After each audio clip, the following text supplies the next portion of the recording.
Mas hoje à noite nós temos o privilégio de examinar as Escrituras para contemplar esse tema que foi escolhido para a conferência missionária aqui na igreja. Plantar igrejas é para os fracos. Na verdade, tem um livro com esse tema do pastor Mike McKinley, um plantador de igrejas lá nos Estados Unidos. Ele era da igreja do Mark Dever e saiu daquela igreja para, na verdade, revitalizar uma igreja que estava afundando. E nesse livro ele aborda um assunto que a gente quase nunca vê, né? A gente vê muitos livros sobre plantação de igrejas que examinam o potencial do candidato que vai plantar igrejas, que falam sobre o perfil, fala sobre como plantar igrejas, dá aí fórmulas e técnicas de como plantar igrejas. Mas esse livro contempla o fato que nós somos pequenos, fracos e incapazes de fazer aquilo que Deus nos chama a fazer.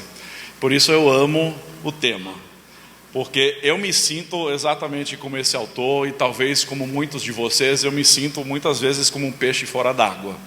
Eu me sinto pequeno, incapaz de fazer aquilo que Deus me chamou para fazer. A verdade é que o mundo de hoje dá muito valor às credenciais e currículo de uma pessoa. Nós vivemos um mundo onde, quando uma empresa quer contratar alguém, ela vai ver se aquela pessoa tem a capacidade, se ela tem o conhecimento, se ela tem a experiência para desempenhar a função a qual ela está sendo chamada. Se nós pedirmos conselho de alguém, nós queremos conselho de alguém que tem experiência, que tem um certo conhecimento do assunto.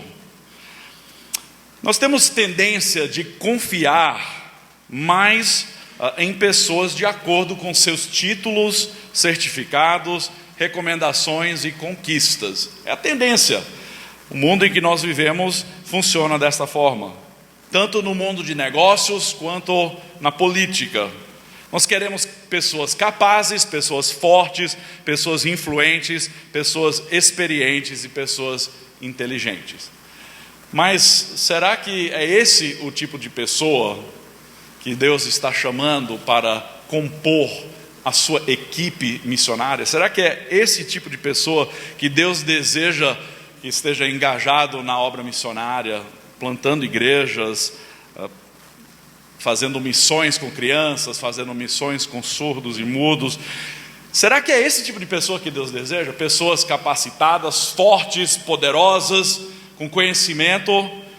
Ou será que Deus deseja usar pessoas como você e eu? Pessoas pequenas, pessoas fracas, pessoas às vezes com medos, com incertezas. Quero sugerir hoje à noite, e vai ser, na verdade, o primeiro assunto hoje à noite, como Deus usa pessoas fracas, como Deus usa pessoas fracas. O pastor John MacArthur, ele disse assim: a sabedoria de Deus é um paradoxo para nós. Da perspectiva humana, força é força, fraqueza é fraqueza, inteligência é inteligência. Mas na economia de Deus, algumas das coisas mais fortes são de fato as mais fracas, e algumas das coisas mais fracas são de fato as mais fortes. Algumas das coisas aparentemente mais sábias no mundo são as mais tolas.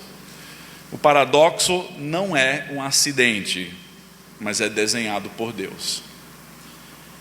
Nós somos tentados a pensar que se tivéssemos simplesmente uma pessoa mais brilhante, uma pessoa mais importante, um cientista, alguém conhecido, alguém com nome, que se tornasse um cristão, aí sim teríamos alguém importante para avançar a causa de Cristo. Muitas vezes pensamos dessa forma: se tal pessoa se convertesse, se aquela pessoa importante, notável, se convertesse, imagine a diferença que aquela pessoa podia fazer na obra de Deus. E com certeza não há nada de errado em orarmos e pensarmos sobre aquelas pessoas, porque elas também precisam de Cristo.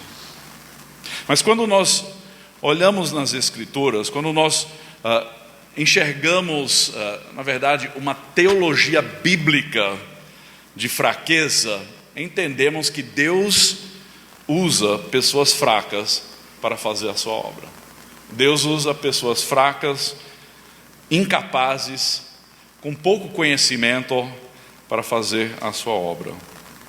Não quero hoje à noite menosprezar o aprendizado, não quero menosprezar a importância de cada vez mais crescer em conhecimento, mas eu quero sugerir hoje à noite que Deus não está à procura de pessoas que já se acham alguém. Deus está à procura de pessoas pequenas, pessoas humildes, pessoas que estão dispostas a arregaçar as suas mangas e servir a Deus com tudo que elas têm. Eu tipicamente gosto de pregar pregações expositivas, mas hoje à noite vai ser uma pregação temática, porque nós vamos examinar as Escrituras, tanto no Velho quanto no Novo Testamento, contemplando essa ideia de que Deus usa pessoas fracas para fazer a sua obra. Plantar igrejas é para os fracos. Eu acho que eu não vou usar isso não, vai complicar mais para mim, eu vou ficar meio perdido. Queria que os irmãos abrissem suas Bíblias em 2 Coríntios, capítulo 4. 2 Coríntios, capítulo 4.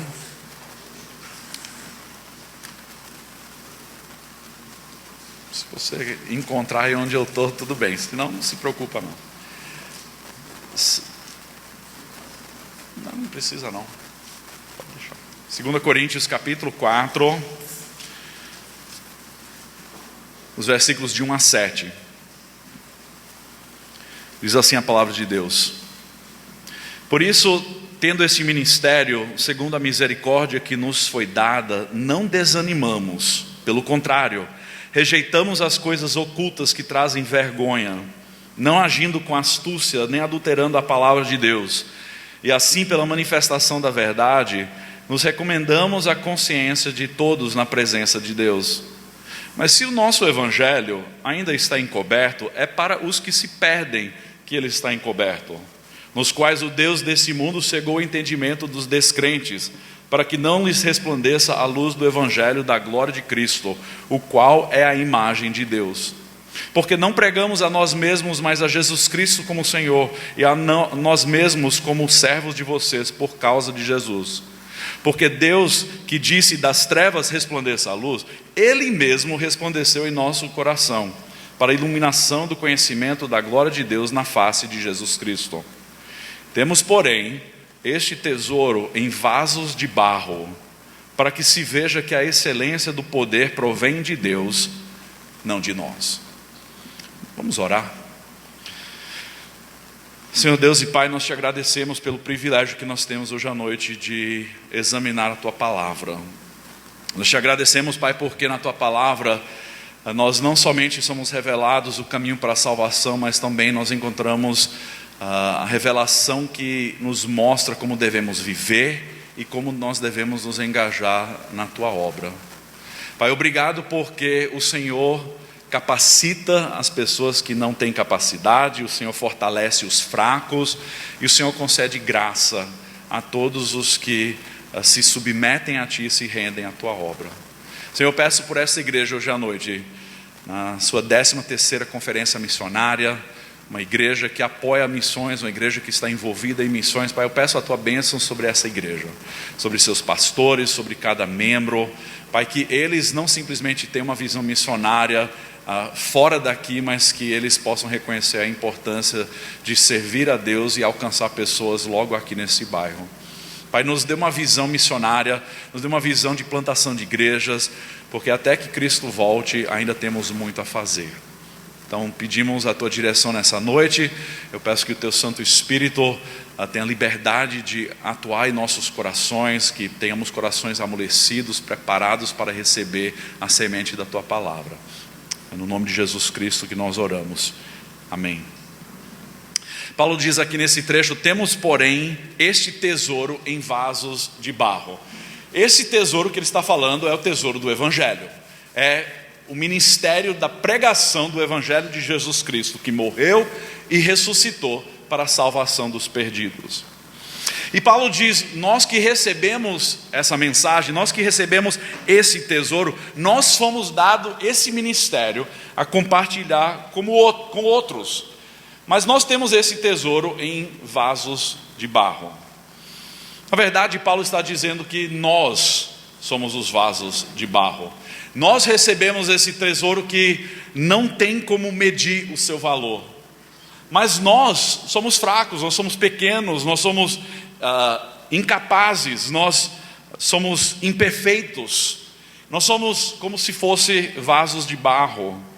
E a razão que Deus escolhe usar pessoas imperfeitas, fracas, é para que a glória dele, para que o nome dele, para que a excelência do seu poder seja conhecido. Se Deus escolhesse apenas pessoas capacitadas, essas pessoas receberiam a glória. Mas quando pessoas fracas como eu, como você, quando Deus usa pessoas como nós, é Ele que recebe toda a honra e toda a glória. Então, hoje à noite eu queria, em primeiro lugar, examinar o fato que os instrumentos favoritos de Deus são os fracos. Os instrumentos favoritos de Deus são os fracos. Queria que você pensasse comigo por alguns instantes sobre alguns personagens na Bíblia, tanto no Velho quanto no Novo Testamento. Pessoas que Deus usou para cumprir a sua missão. Pessoas que muitas delas eram inferiores, fracas, incapazes, e todas eram imperfeitas. Pense sobre Abraão. A gente pensa muitas vezes como Abraão como o pai da fé, né? A gente pensa que ele era um homem com muita fé, mas o fato é que Abraão também era um mentiroso, né? Ele mentiu pelo menos 2 vezes, com certeza mais, mas temos registrado 2 vezes quando ele mentiu e disse que a sua esposa era de fato sua irmã. O filho dele caiu na mesma realidade, também mentiu da mesma forma. Isaac, além de ser um mentiroso, também era um pai imperfeito. Ele e sua esposa tinham seu filho favorito, e com isso dividiram a família e causaram muitos problemas. Mas Deus usou esses 2 como grandes patriarcas. O filho de Isaac, pior ainda, Jacó, era um grande enganador. Moisés era um assassino, matou um egípcio. E depois, quando Deus o chamou para libertar o povo de Israel do cativeiro no Egito, ele dizia que não tinha capacidade de falar, ele tinha dificuldade com a fala. Não sabemos se ele era gago, se era simplesmente vergonha ou medo, mas ele se sentia incapaz. Depois nós temos o relato de Raabe, Deus usando uma prostituta estrangeira para salvar o povo de Israel. Ruth, a bisavó de Davi, era uma mulher estrangeira, provavelmente pagã e viúva, que Deus acabou usando de uma forma tremenda, uma das poucas mulheres mencionadas na genealogia de Jesus. Davi era um pastor de ovelhas, o caçula, o menor da sua família. Quando Deus mandou Samuel ungir o próximo rei de Israel, todo mundo pensava que seria o mais velho, mas não era o filho mais velho de Jessé. Passou por todos os filhos até chegar no ponto que Deus escolheu Davi. Em 1 Samuel 16:7 diz: porém o Senhor disse a Samuel: não olhe para a sua aparência nem para a sua altura, porque eu o rejeitei. Falando do outro irmão, porque o Senhor não vê como o humano vê. O ser humano vê o exterior, porém o Senhor vê o coração.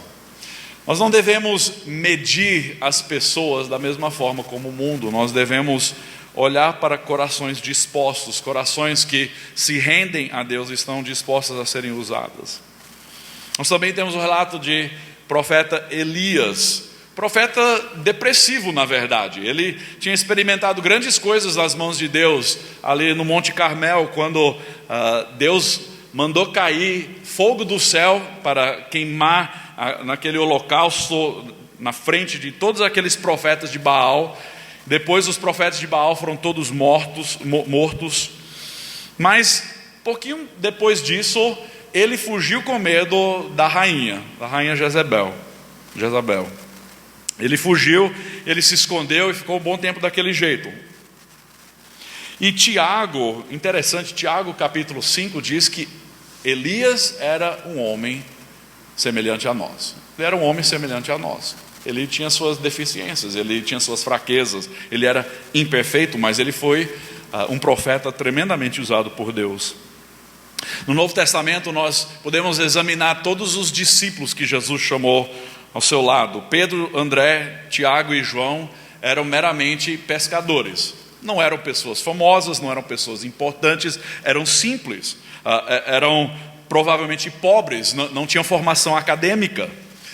Em Atos capítulo 4, depois de Pedro curar o homem coxo, foram confrontados pelos líderes religiosos e diz em Atos capítulo 4, 13: ao verem a ousadia de Pedro e João, sabendo que eram homens iletrados e incultos, ficaram admirados e reconheceram que eles haviam estado com Jesus. Eram homens iletrados e incultos, quer dizer, eles não tinham formação acadêmica, não eram pessoas de conhecimento, mas Jesus os chamou e os usou de forma poderosa na sua obra.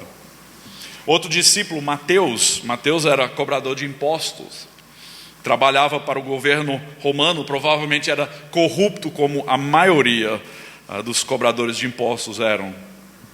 Tinha outro discípulo chamado Simão, que era um zelote. Agora, uma coisa interessante é que os zelotes odiavam o governo romano. Eles desejavam derrubar o Império Romano por força, por revolução.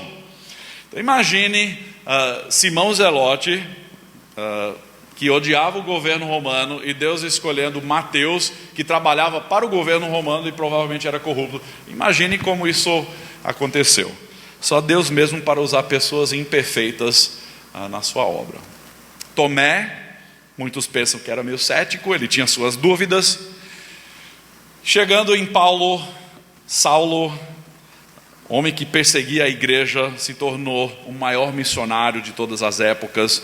Foi um terrorista, estava presente, se não diretamente matando, estava presente na morte e na perseguição de muitos cristãos no início da igreja. Nós hoje estamos 21 séculos depois desses discípulos, depois de Paulo, e Deus continua a usar pessoas simples, pessoas fracas e pessoas imperfeitas para fazer a sua obra missionária, a sua obra de plantação de igrejas. Deus usa pessoas sem credenciais, pessoas que não são super-heróis, pessoas que não são celebridades, simplesmente pessoas como você e eu. Pessoas que reconhecem suas limitações, mas pessoas que se rendem a Deus para serem usadas da maneira como Ele deseja. Hoje à noite nós vamos examinar essa questão de pessoas fracas sendo usadas por Deus. Amanhã à noite nós vamos falar sobre a plantação de igrejas comuns. Não igrejas notáveis, não igrejas enormes, mas a plantação de igrejas comuns. E domingo à noite nós vamos falar sobre as grandes coisas, as coisas extraordinárias que Deus está fazendo através da plantação de igrejas comuns, que são plantadas por pessoas fracas, pessoas comuns como nós. Claro que Deus usa quem Ele quer. Deus pode usar um rei, Ele pode usar uma celebridade, Ele usa quem Ele quer para demonstrar a sua glória. Mas Ele costuma usar pessoas fracas, pessoas humildes, que quando Deus faz alguma coisa grande, a pessoa não vai receber a glória, mas vai atribuir toda a honra e toda a glória a Deus. Pessoas que não buscam sua própria glória, mas pessoas que se humilham e reconhecem que é Deus que faz a obra. Agora eu queria olhar em 1 Coríntios capítulo 1. 1 Coríntios capítulo 1, versos 26 a 31. 1 Coríntios capítulo 1. Na verdade eu vou começar no versículo 25. Aqui no contexto, Paulo estava ensinando que a pregação do Evangelho, da cruz de Cristo, para o mundo é loucura, é uma mensagem que não faz sentido. E no versículo 25 diz: porque a loucura de Deus é mais sábia do que a sabedoria humana, a fraqueza de Deus é mais forte do que a força humana. Eu estava lendo esse versículo hoje lá em casa, e o meu filho de 13 anos falou: mas pai, Deus não tem fraqueza, Deus não é tolo. Aqui diz que a loucura ou a tolice de Deus é mais sábia do que a sabedoria humana. Está certo, é um exagero. Paulo estava usando uma maneira de se expressar para dizer: se Deus tivesse fraqueza, até a sabedoria maior humana não se compararia a quem Deus é. A loucura de Deus é mais sábia do que a sabedoria humana, a fraqueza de Deus é mais forte do que a força humana. Irmãos, considerem a vocação de vocês. Não foram chamados muitos sábios segundo a carne, nem muitos poderosos, nem muitos de nobre nascimento. Pelo contrário, Deus escolheu as coisas loucas do mundo para envergonhar os sábios, e escolheu as coisas fracas do mundo para envergonhar os fortes. E Deus escolheu as coisas humildes do mundo e as desprezadas e aquelas que não são, para reduzir a nada as que são, a fim de que ninguém se glorie na presença de Deus. Mas vocês são dele, em Cristo Jesus, o qual se tornou para nós da parte de Deus sabedoria, justiça, santificação e redenção, para que, como está escrito, aquele que se gloria, glorie-se no Senhor. A obra é de Cristo, a obra é de Deus, os resultados são de Deus. E quando Deus usa pessoas fracas como nós, apenas Ele pode receber a glória, porque nós paramos e olhamos e dizemos: eu não sei como isso aconteceu, porque eu não tenho a capacidade de fazer isso. Não sei de você, mas eu me sinto assim constantemente. Quando eu contemplo o tamanho do trabalho que está à minha frente, nós estamos plantando uma igreja em Eusébio, aqui pertinho. A igreja é nova, a igreja é pequena. Nós começamos há 1 ano e pouco atrás. Mas sabe o que é impressionante? Toda a minha sabedoria, tudo que eu faço, todas as técnicas que a gente aprende de como plantar uma igreja, Deus tem me ensinado recentemente que Ele vai fazer a obra do jeito dele, a despeito muitas vezes das nossas técnicas, das coisas que a gente pensa que sabe como faz. Esse ano, muitas coisas diferentes do normal aconteceram. Nós tínhamos um projeto, um plano em mente, e Deus mudou tudo. A gente estava caminhando numa certa direção e Deus disse: não é para cá, é para cá. Ele fechou as portas. E com o fechamento dessas portas, o que aconteceu, só Deus poderia ter feito. A gente estava caminhando para um determinado projeto, e quando Deus nos orientou de uma forma diferente, o que aconteceu é que na nossa congregação as pessoas começaram a visitar. Não sei porquê, não foi nada que a gente fez, não foi nem uma campanha de marketing que a gente fez, não era os folhetos que a gente estava distribuindo. Semanalmente, pessoas novas ali da comunidade começaram a simplesmente aparecer nos nossos cultos. De tal forma que, na questão de 1 ano, a nossa congregação foi de uma frequência nos cultos dominicais de 25 para agora estamos quase com 100 pessoas semanalmente frequentando os cultos. Muitas dessas pessoas são descrentes. E a gente para e diz: não foi nada que eu fiz, porque o que eu estava tentando fazer não estava dando certo e Deus fez do jeito dele. Ele vai fazer a sua obra e Ele vai nos usar, nós sendo pessoas fracas. Um pastor lá nos Estados Unidos, o nome dele é J.D. Greer, já escreveu muitos livros, pastor e teólogo. Ele disse: se dependência é o nosso objetivo, então a fraqueza é uma vantagem.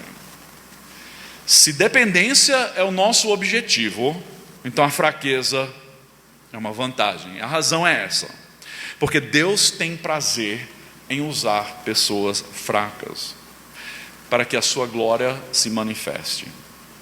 E como no exemplo de Paulo, muitas vezes Deus até enfraquece pessoas fortes para nos fazer olhar para Ele com confiança de que é Ele que faz a obra.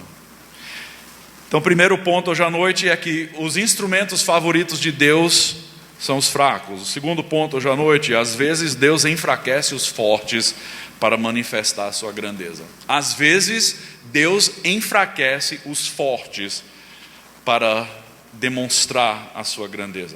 Pensem comigo sobre a história de Gideão, um livro de Juízes. Gideão foi chamado para Deus para levantar um exército e guerrear contra os midianitas, né? E no relato diz que 32 mil soldados estavam preparados para entrar em batalha contra os midianitas. Mas em Juízes capítulo 7, versículo 2, o Senhor disse a Gideão: é demais este povo que está com você, para eu entregar os midianitas nas suas mãos. Imagine isso. Nós temos a tendência de pensar que mais números, uma turma maior é a maneira mais eficaz, né? Então, mais líderes, uma equipe maior, a gente vai conseguir. Mas Deus disse: não, é demais esse povo que está com você para eu entregar os midianitas nas suas mãos. Às vezes é só 4 missionários mesmo, Júlio, que Deus vai fazer grandes coisas. Mas às vezes é muita gente também. Israel poderia se gloriar contra mim, dizendo: a minha própria mão me livrou. Deus disse assim: muitas vezes o que você acha que é a sua força vai levar você à sua própria glória. E Deus humilhou aquele povo, humilhou Gideão, para que apenas ele recebesse a glória. Deus mandou fazer 2 testes. O primeiro teste é enviar todas as pessoas medrosas de volta para casa, né? Vocês talvez lembram o relato. Dos 32 mil, quantos voltaram para casa? 22 mil. 2/3, 66% do exército foi embora, estava com medo.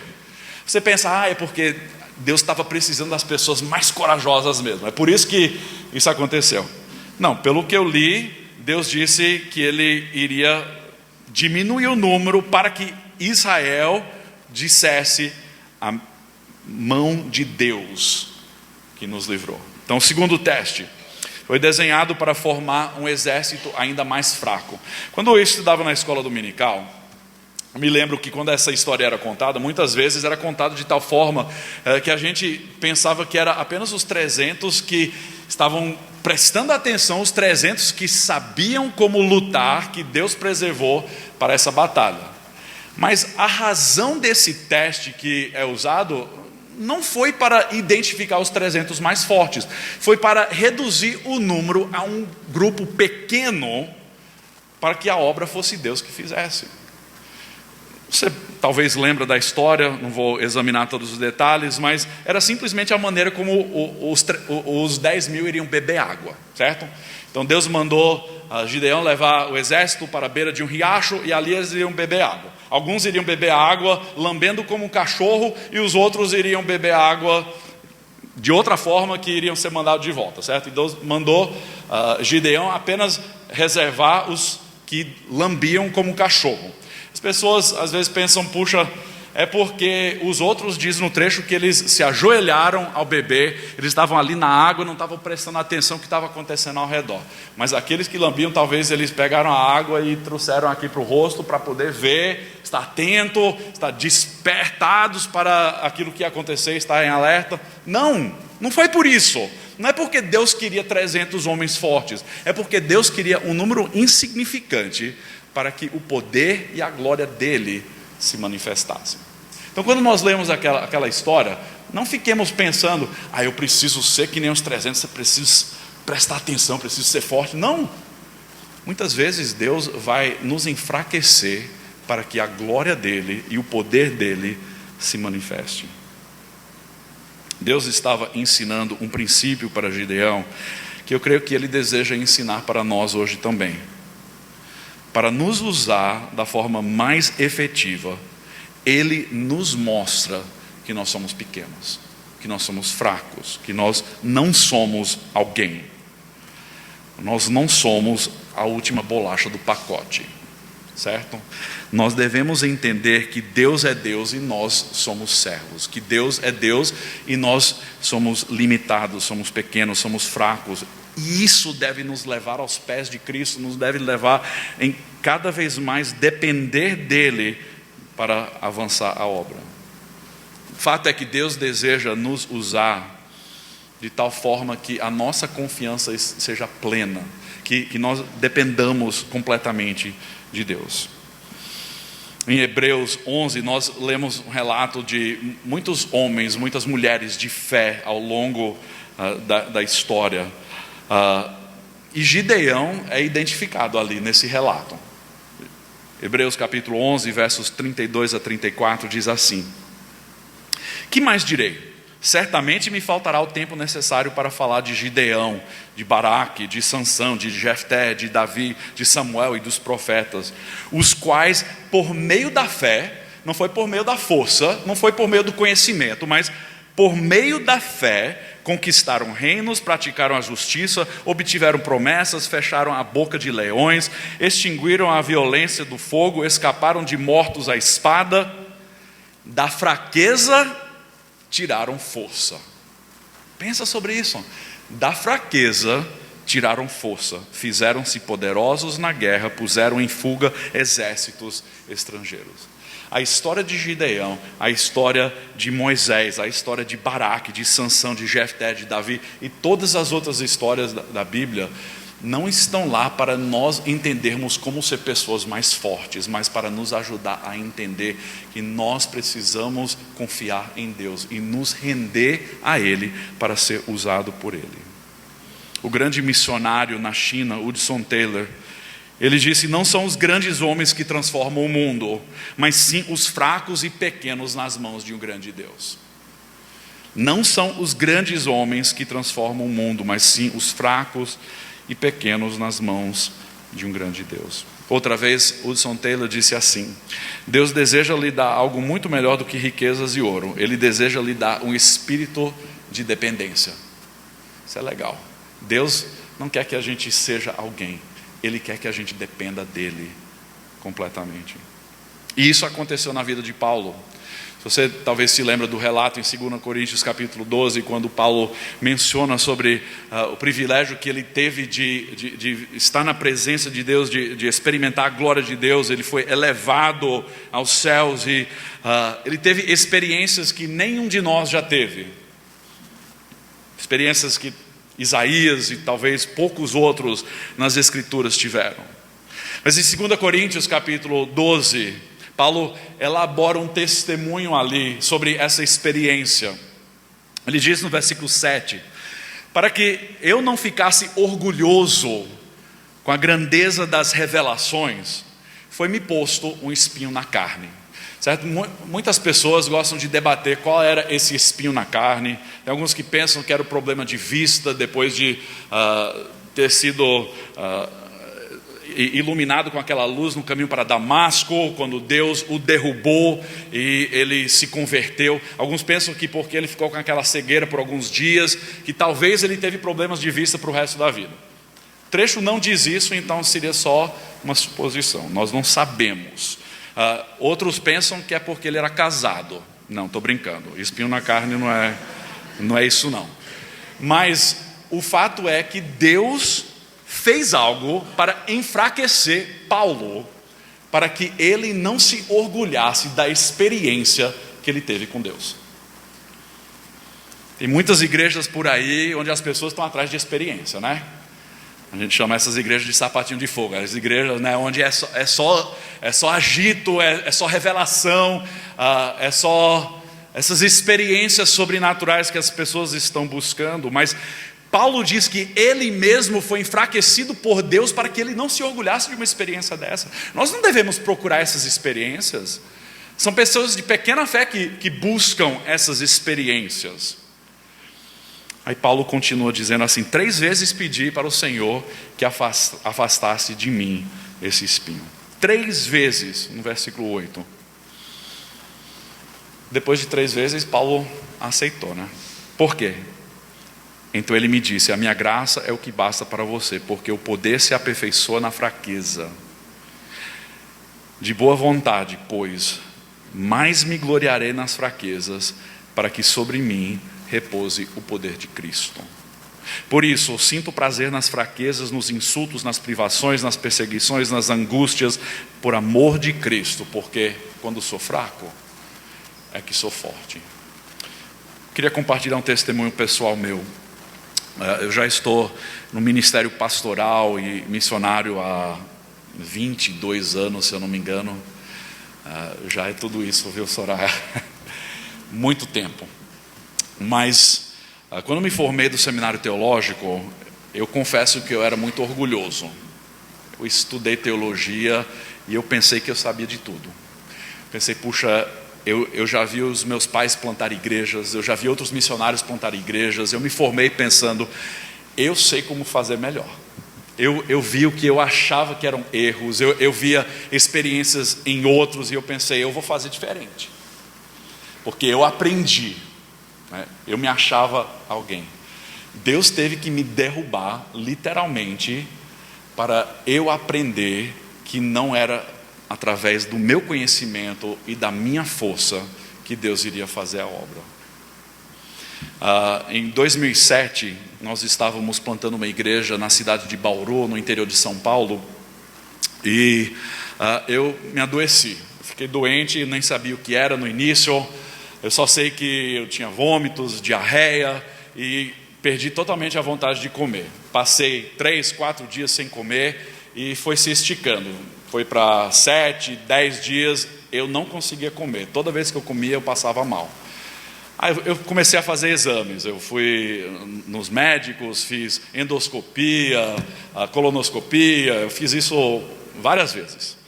Finalmente, o médico lá em Bauru disse, é bom você voltar para os Estados Unidos, fazer uns tratamentos, porque você pegou essa virose e agora tem uns resultados que não está melhorando, é melhor você voltar para lá, que lá você vai ter um tratamento melhor.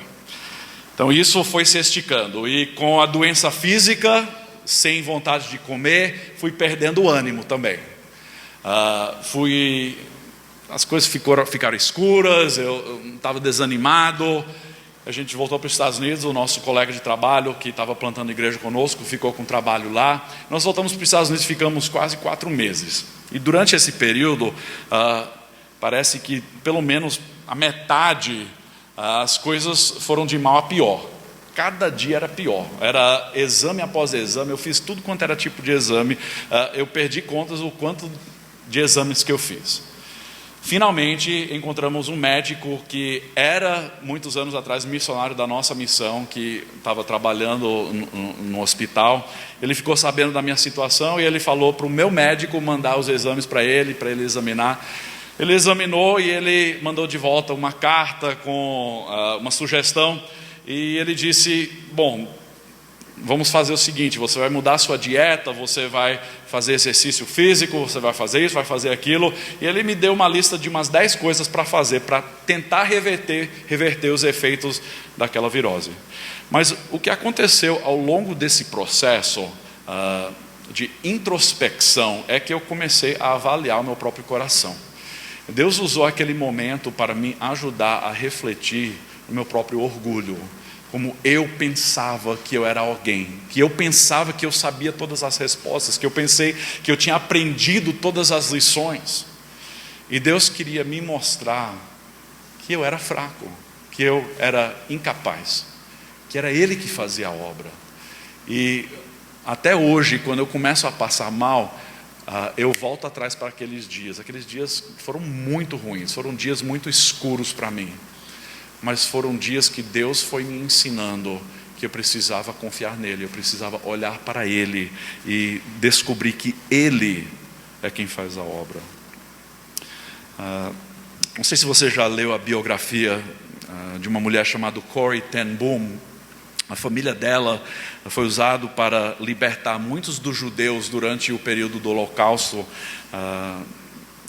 na Polônia. E o que acontece é que a família dela acabou sendo presa, foi levada para o campo de concentração, quase toda a família morreu. E muitos anos depois ela foi liberta, mas ela escreveu um livro, já adulta, ela escreveu um livro. Naquele livro ela escreveu uma frase, uma sentença que me chamou muita atenção. Ela disse assim: você nunca saberá que Jesus é tudo que você precisa, até que Jesus é tudo que você tem. Muitas vezes Deus precisa nos enfraquecer para nos mostrar a sua própria grandeza. Me faz pensar sobre Deuteronômio capítulo 6. Em Deuteronômio capítulo 6, de versículos 10 a 12,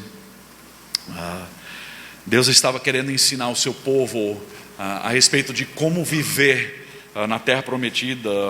Deuteronômio é conhecido como a segunda lei, era o preparo para o povo que estava prestes a entrar na terra prometida. E no capítulo 6 diz assim: Quando, pois, o Senhor seu Deus tiver levado vocês para a terra que sob juramento prometeu aos seus pais Abraão, Isaque e Jacó, que daria a vocês, uma terra com grandes e boas cidades que vocês não construíram, com casas cheias de tudo que é bom que vocês não encheram, com poços abertos que vocês não cavaram, com vinhas e olivais que vocês não plantaram, e quando vocês comerem e se fartarem, tenham o cuidado de não esquecer o Senhor, que os tirou da terra do Egito, da casa de servidão.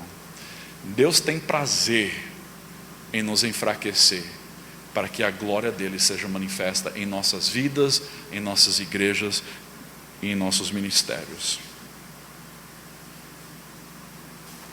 Terceiro princípio, a nossa fraqueza nos faz lembrar que é Deus que faz a obra.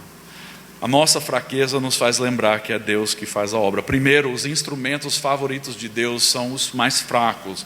Segundo princípio é que Deus muitas vezes enfraquece os fortes para que a grandeza dele se manifesta. E o terceiro princípio que eu quero compartilhar hoje à noite é que a nossa fraqueza nos ajuda a lembrar que é Deus quem faz a obra. Salmo 20, versículo 7, Salmo de Davi.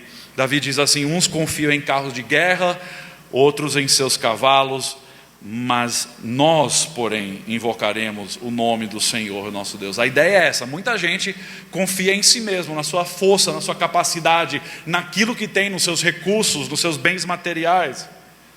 Muitas pessoas confiam nessas coisas, mas nós invocaremos o nome do Senhor. Nós confiamos no Senhor.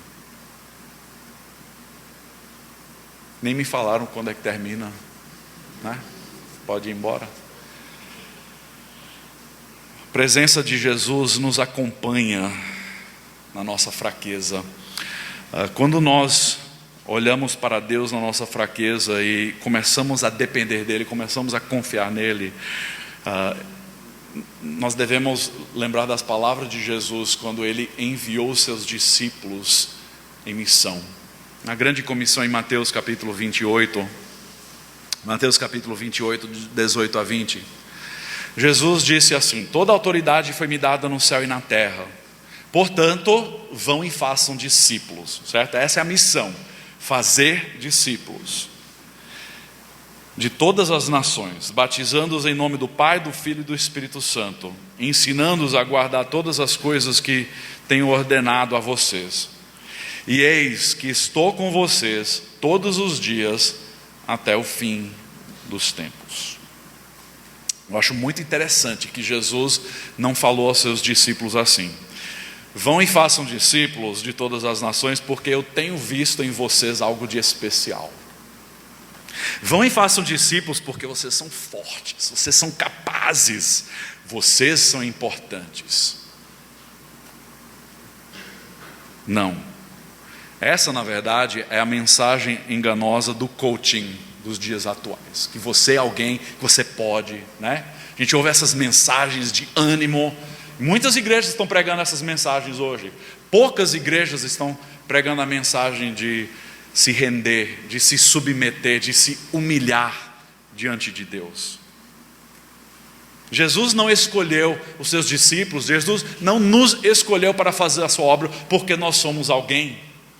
Ele nos escolheu a despeito das nossas fraquezas, para que a glória dele se manifeste em nossas vidas. Meus irmãos, nós somos vasos de barro. Nós não somos um vaso de cristal, somos um vaso de barro, simples, pobrezinho, fraco, incapaz e falho. Jesus disse: vão e façam discípulos de todas as nações, e eis que eu estarei com vocês todos os dias até o fim dos tempos, até a consumação dos séculos. O que Jesus estava dizendo para os seus discípulos era o seguinte: vocês não podem, mas eu vou com vocês. Vocês não têm o know-how, vocês não têm o conhecimento, mas eu estarei com vocês. Eu estarei presente, eu fortalecerei, eu concederei graça, eu farei a obra. O fruto será meu, não seu. Aí Jesus disse para os seus discípulos aguardarem a vinda do Espírito, né?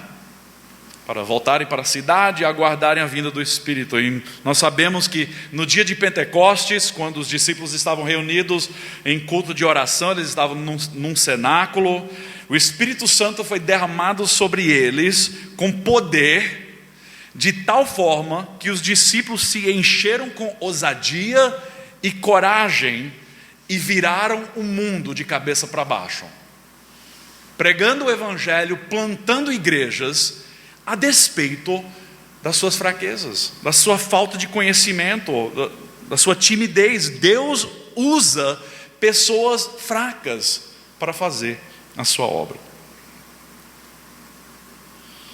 Não foi a força dos discípulos, não foi nem a nossa força na pregação do Evangelho, na plantação de igrejas.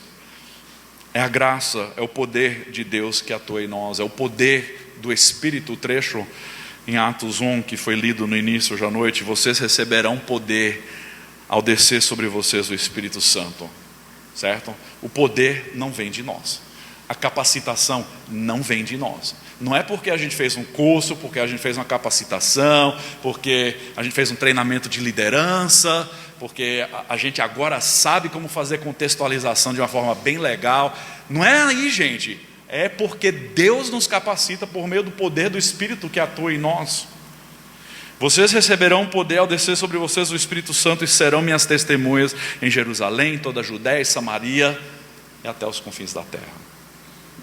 Meus queridos, sim, Deus nos dá dons, Deus nos dá talentos, mas novamente nós precisamos olhar para esses dons e talentos e dizer: foi Deus que deu, é Deus que capacita, é Deus quem fortalece, é Deus quem prepara.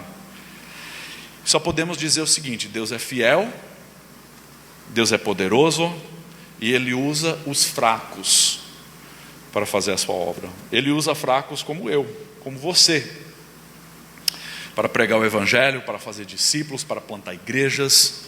Ele usa pessoas fracas, mas pessoas rendidas, pessoas humildes, pessoas dispostas a serem usadas onde quer que for. É esse o tipo de pessoa que Deus deseja usar. Vamos orar.